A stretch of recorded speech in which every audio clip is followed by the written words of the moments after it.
एक देश कैसे बनता है, सहयोग से या फिर टकराव से? इंडियन नेशनल कांग्रेस के शुरुआती सालों में पता है, यही वो सवाल था जिसने भारत की आज़ादी की पूरी लड़ाई को एक शक्ल दी। एक तरफ रास्ता था सुधार का और दूसरी तरफ स्वराज की सीधी मांग।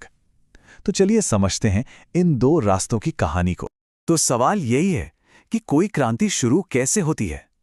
क्या वो एक शांत सी बहस से शुरू होती है या फिर एक जोरदार मांग से? और पता है, यही वो दुविधा थी जिसने भारत के शुरुआती फ्रीडम फाइटर्स को दो हिस्सों में बांट दिया। कुछ लोग थे जो ब्रिटिश साम्राज्य के अंदर ही रहकर सुधार चाहते थे, जबकि कुछ ऐसे भी थे जो पूरी आज़ादी से कम कुछ भी मानने को तैयार ही नहीं थे। चलिए सबसे पहले जरा टाइमलाइन को समझते हैं। साल था 1885 जब इंडियन नेशनल कांग्रेस बनी। यहीं से शुरू हुआ मॉडरेट फेज यानी उदारवादी दौर। लेकिन करीब करीब 1895 आते आते एक नई, ज्यादा आक्रामक सोच उभरने लगी। ये दोनों धाराएं साथ साथ चलती रहीं जब तक कि 1907 में सूरत में आकर ये आपस में टकरा नहीं गईं और कांग्रेस दो हिस्सों में टूट गई। ये कहानी उसी टकराव की है। तो कहानी की शुरुआत होती है साल 1885 से। ये एक बिल्कुल नई शुरुआत थी, एक ऐसे पॉलिटिकल ऑर्गेनाइजेशन का जन्म जिसने पहली बार पूरे भारत के लीडर्स को एक कॉमन प्लेटफॉर्म पर लाकर खड़ा कर दिया। इस दौर के जो शुरुआती लीडर्स थे उन्हें उदारवादी या मॉडरेट्स कहा गया। पता है इनका सबसे बड़ा भरोसा किस पर था? ब्रिटिश न्याय पर। उन्हें पक्का यकीन था कि अगर वो अपनी शिकायतें सही तरीके से रखेंगे तो ब्रिटिश सरकार इंसाफ जरूर करेगी। उनका मकसद कोई क्रांति लाना नहीं था, बल्कि धीरे धीरे संवैधानिक तरीकों से सुधार लाना था।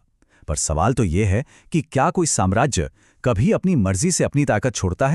और ये सोच, ये आइडिया वाकई जंगल की आग की तरह फैला। जरा सोचिए, कांग्रेस के पहले सेशन में सिर्फ 72 डेलीगेट्स थे और ठीक अगले ही साल 1886 में कलकत्ता में ये नंबर बढ़कर 434 हो गया। ये सिर्फ एक नंबर नहीं था, ये एक पैगाम था। ये जो डेलीगेट्स थे उन्हें देश भर की लोकल बॉडीज ने चुना था। मतलब साफ था, कांग्रेस सिर्फ कुछ पढ़े लिखे शहरी लोगों का क्लब नहीं, बल्कि एक उभरती ही नेशनल पावर बन रही थी। तो सवाल ये उठता है कि ये मॉडरेट्स आखिर बदलाव लाना कैसे चाहते थे? उनका तरीका क्या था? उनकी एक बहुत ही खास स्ट्रैटेजी थी जो प्रार्थना और याचिकाओं पर टिकी थी। इनके तरीके को अक्सर 3P मेथड कहा जाता है। पहला P था प्रेयर यानी प्रार्थना, ब्रिटिश क्राउन से एक विनम्र अपील ताकि उनके अंदर न्याय की भावना जागे।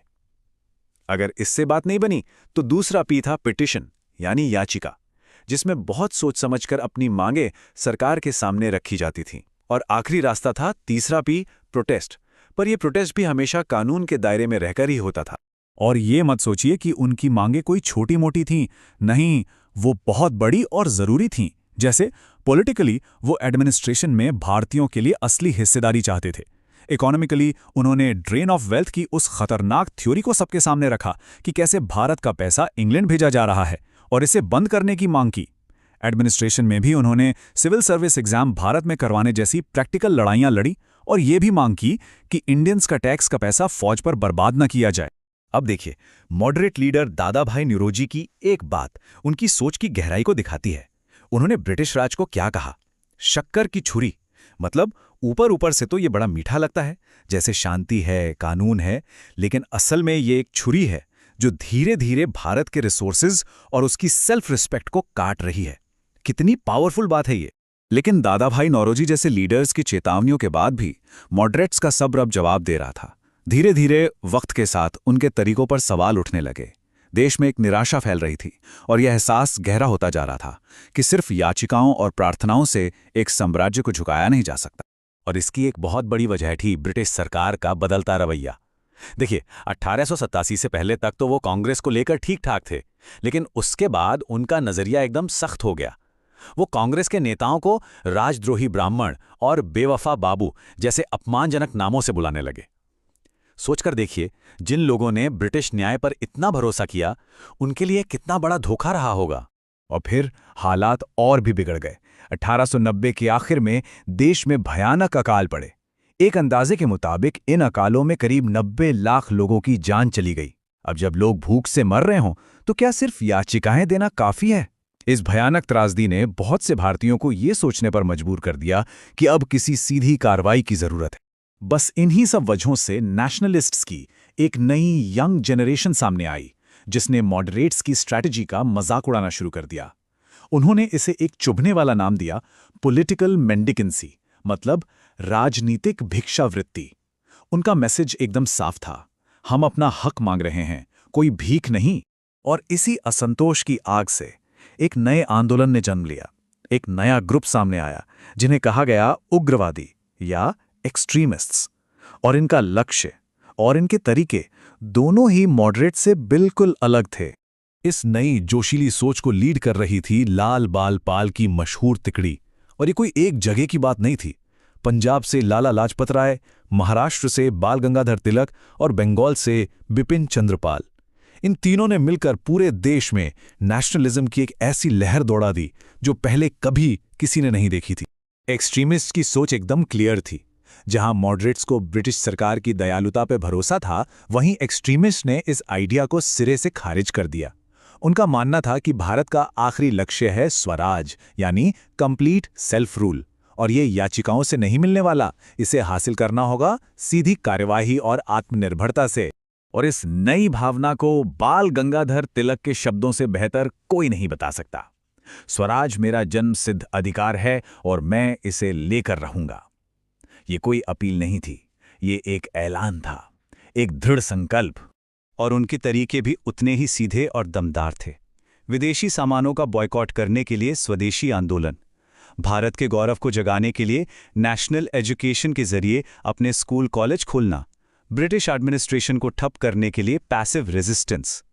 लेकिन उनका सबसे बड़ा हथियार था मास मोबिलाइजेशन, यानी आम जनता को पहली बार आज़ादी की लड़ाई में सीधे तौर पर शामिल करना। तो अब तस्वीर साफ है, मंजिल एक ही थी, भारत की आज़ादी। लेकिन रास्ते दो बन रहे थे। एक रास्ता था धीमे धीमे सब्र के साथ सुधार लाने का, और दूसरा था सीधी कार्रवाई करके स्वराज छीन लेने का। इन दोनों सोच के बीच का फर्क अब बिल्कुल साफ है।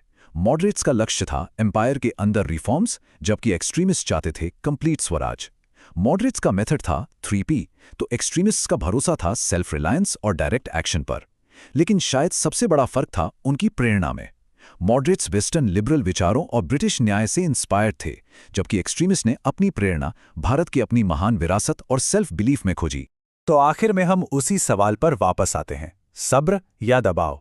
एक देश असल में किस रास्ते पर चलकर बनता है? ये भी सच है कि मॉडरेट्स के सब्र ने नींव रखी तो एक्सट्रीमिस्ट्स के दबाव ने उसे रफ्तार दी। दोनों ने ही भारत की आज़ादी की लड़ाई को गढ़ा। पर सवाल यह है कि आखिर में ज्यादा असरदार कौन सा रास्ता साबित हुआ? इसका जवाब शायद इतिहास में कहीं छिपा है, और इस पर बहस आज भी जारी है।